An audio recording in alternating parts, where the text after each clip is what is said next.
porque quiere sentirse realizado. Y para sentir esa realización, pero también para vivir, o en algunos casos para lograr sobrevivir y llevar adelante la familia, se inventan tantas cosas. Pero el ser humano cada día despierta y se encuentra con una nueva frustración. La historia nos dice que el ser humano, época tras época, se ha visto frustrado en sus intentos de realización, se ha visto frustrado en sus intentos de paz, se ha visto frustrado en sus intentos para salir adelante y enfrentar el mundo como debe ser. Y siempre pareciera que el esfuerzo humano, pareciera que ese esfuerzo es un esfuerzo en vano, porque pareciera que siempre los esfuerzos del ser humano son los esfuerzos de la noche, de las tinieblas, allá como en el caso de los pescadores, que al amanecer hay frustración, porque cada amanecer descubre su fracaso, descubre su frustración. Eso no lo dice la historia claramente. Tenemos un Babel. ¿Qué pretendía el hombre con Babel? ¿Acaso el hombre no pretendía con Babel sentirse el gran ser humano? Que tiene el poder, que tiene las herramientas, que tiene todo para alcanzar a Dios mismo. Pero ¿cómo termina ese esfuerzo humano? No termina en un fracaso y en una frustración total, porque terminan dispersos por toda la tierra, no se comprendían en su hablar, todo resultó un fracaso. Pero no todo para ahí. Los jueces y la monarquía hebrea, ya en la nación hebrea, los jueces y la monarquía hebrea, en su intento de gobierno humano, terminan en un fracaso. Dios dice, Jehová dijo a Samuel, no te han desechado a ti, sino que me han desechado a mí, dice el Señor.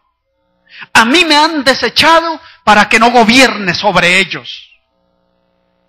Porque el hombre, en su intento de autorrealización, siempre ha pretendido que lo logra y para lograrlo desecha a Dios, deja a Dios de lado.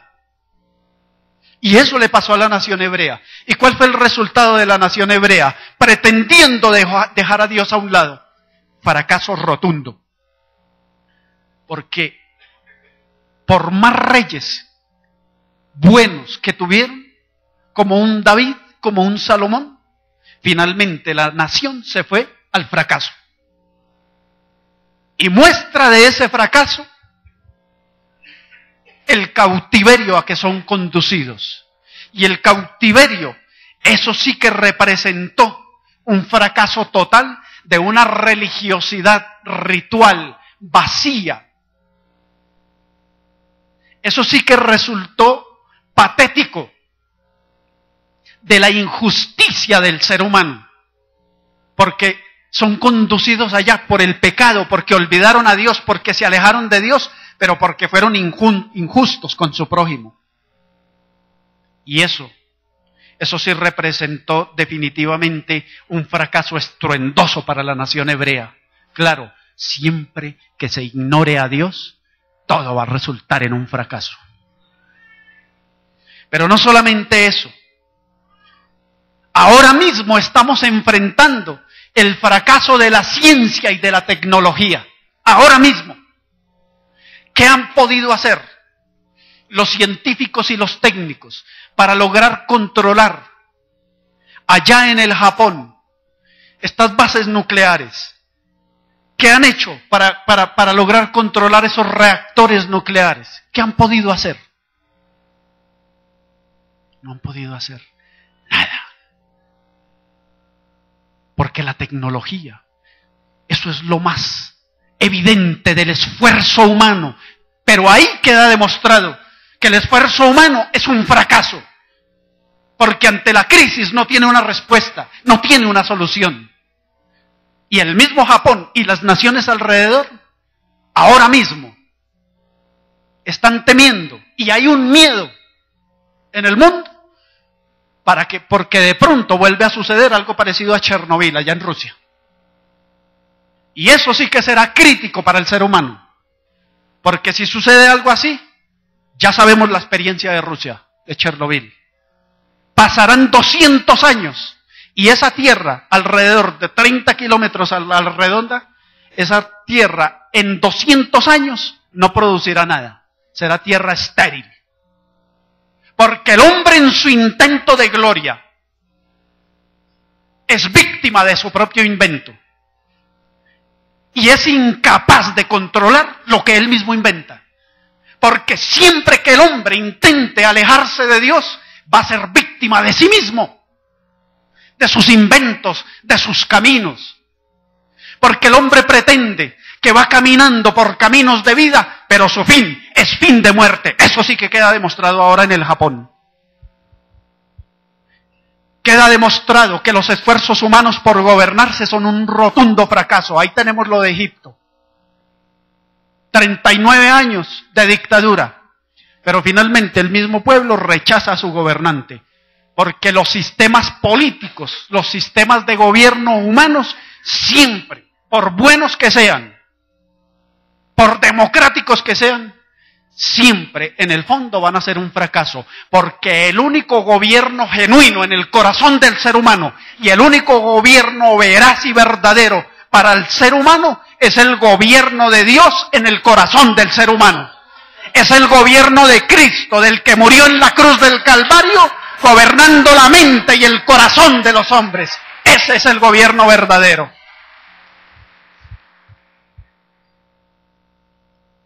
Todo esto es un fracaso.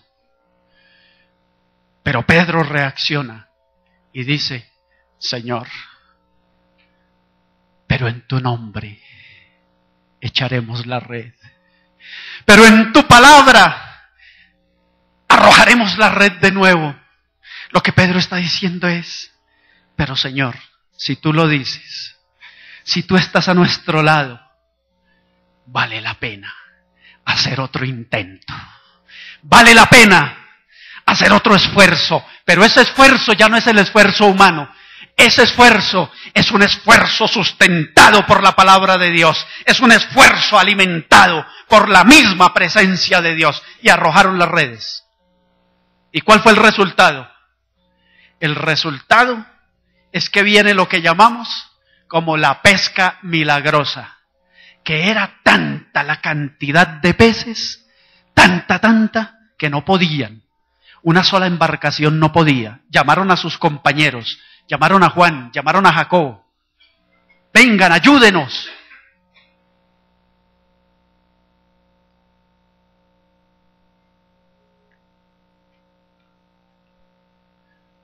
Porque cuando el hombre entiende que no puede actuar independiente de Dios, porque cuando el hombre entiende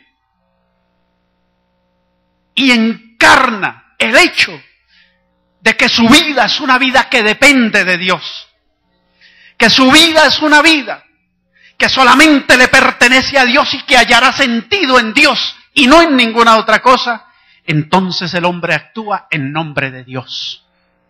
Por eso decimos en el nombre del Padre, en el nombre del Hijo y en el nombre del Espíritu Santo. Porque cuando decimos en el nombre del Padre, del Hijo y del Espíritu Santo, estamos diciendo, no actuamos en nuestras fuerzas, no actuamos en nuestro saber, no actuamos en nuestro entender, actuamos en la sabiduría y el entender de Dios.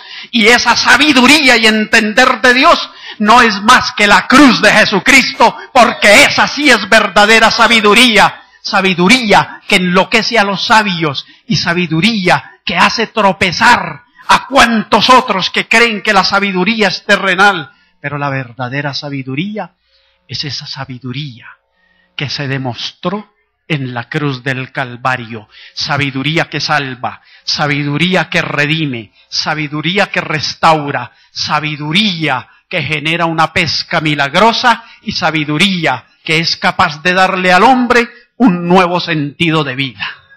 Esa es la sabiduría. Y así, Pedro experimenta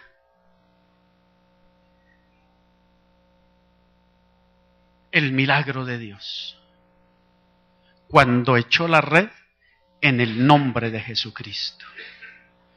Porque echar la red en el nombre de Jesucristo es superar el fracaso, es amanecer, pero no amanecer siendo víctima de la frustración y el fracaso, sino siendo poseedor del milagro de Dios, porque cuando hablamos en nombre de Dios, Dios hace el milagro a nuestro favor. Es decir, cuando actuamos en nombre de Dios y entendemos que Dios está a nuestro lado, toda nuestra vida se nos convierte en milagro, hermanos. Ese pan que come es milagro. Esa familia que tiene es milagro. Ese trabajo que tiene es milagro. Ese bienestar en su corazón es milagro, porque todo lo recibimos de Dios. Por eso dice el profeta Jeremías: no se alabe el sabio en su saber, ni se alabe el valiente en su valentía, ni se alabe el rico en sus riquezas, sino alábese en esto el que se hubiere de alabar, en entenderme y conocerme que yo soy Jehová, Dios, que hago juicio y justicia para los hombres. En eso se ha de alabar el hombre, en conocer a Dios.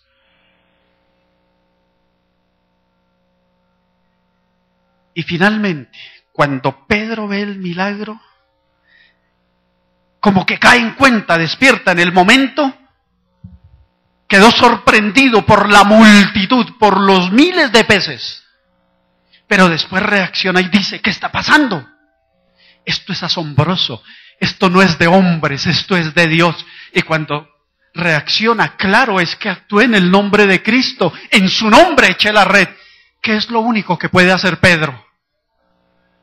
Cae de rodillas ante Jesucristo.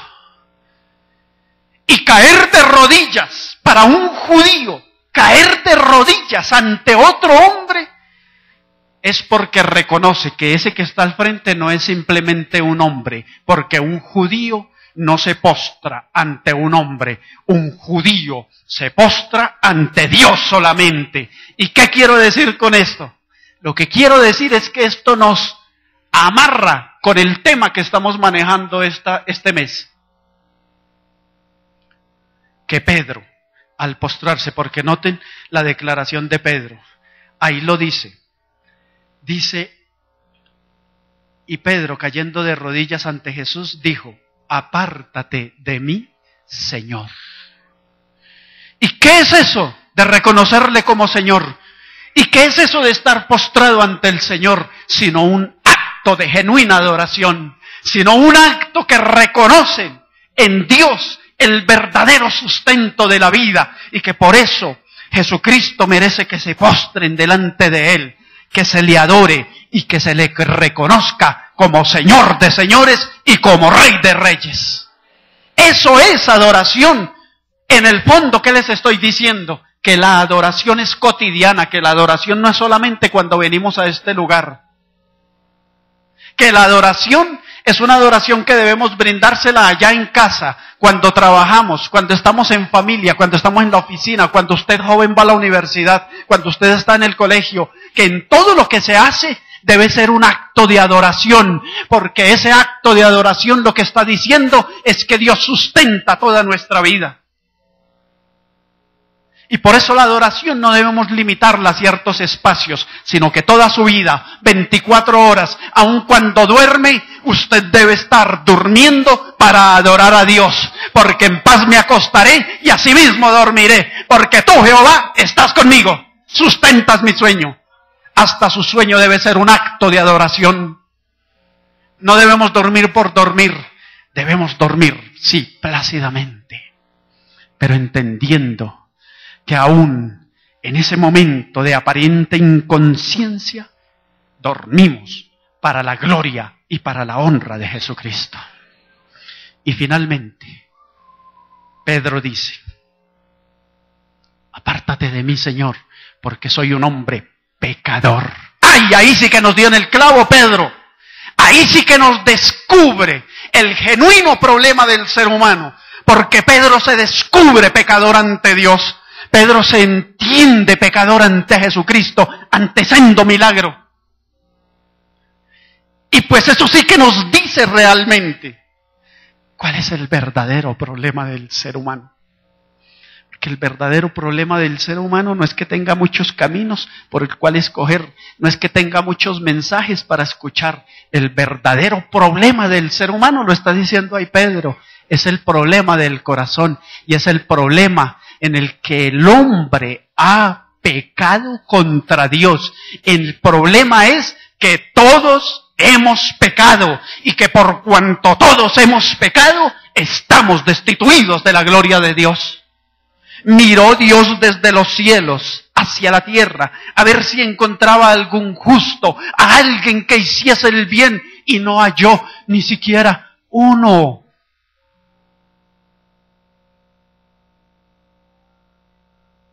Pero postrarse ante Jesucristo reconociéndose como pecador es postrarse ante Jesucristo reconociéndolo a Él Salvador. Y que el hombre, en su descubrimiento pecador, aquel que está al frente es la solución.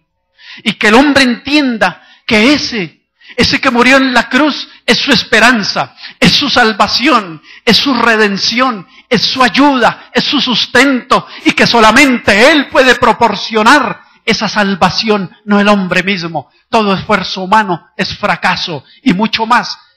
Todo esfuerzo humano por salvación, eso sí que es verdadero fracaso. Porque la salvación no depende del esfuerzo humano. La salvación depende de la gracia divina, del amor de Dios que envió a su Hijo para morir en la cruz, para que todo aquel que en Él cree no se pierda, mas tenga la vida eterna. Y es por eso que Pedro se considera pecador, pero a la vez reconoce en Cristo su Salvador. Y al reconocer en Cristo su Salvador, obtiene el perdón. Porque solamente, y esto que nos quede bien claro a todos, solamente y solamente en Jesucristo, el Hijo de Dios, hay salvación para el ser humano. Otros podrán decir otras cosas. Mis respetos. Pero el único que murió en la cruz y que resucitó de los muertos se llama Jesucristo, para dar salvación al ser humano. Y Pedro reconoció en Jesucristo su Salvador. Lo reconoció a tal punto que cuando trajeron las barcas allá a la ribera, dice, dejándolo todo, siguió al Señor Jesús. No solamente Pedro, los otros también siguieron al Señor Jesús. Porque siempre que encontramos en Cristo el perdón de nuestros pecados, siempre hay una actitud de seguimiento. A eso le llamamos discipulado. Porque se sigue al Maestro, porque se siguen sus huellas, sus pisadas y se sigue su ejemplo. Y es por eso que hoy Dios nos llama a ratificar el seguimiento que hemos hecho. Ese que prometimos hace 20 años. Yo recuerdo ahora como si fuera ayer, hace 35 años, con una predicación del pastor Jorge Barbosa, yo dije, yo acepto a Cristo como mi Salvador. Pasé al altar, el pastor Jorge oró por mí, por mi hermano que hoy también es pastor. Y hace 35 años dije, Señor Jesús, solamente en ti hay salvación y te acepto como mi Salvador. Pero a partir de ese momento me comprometí a seguir a Cristo.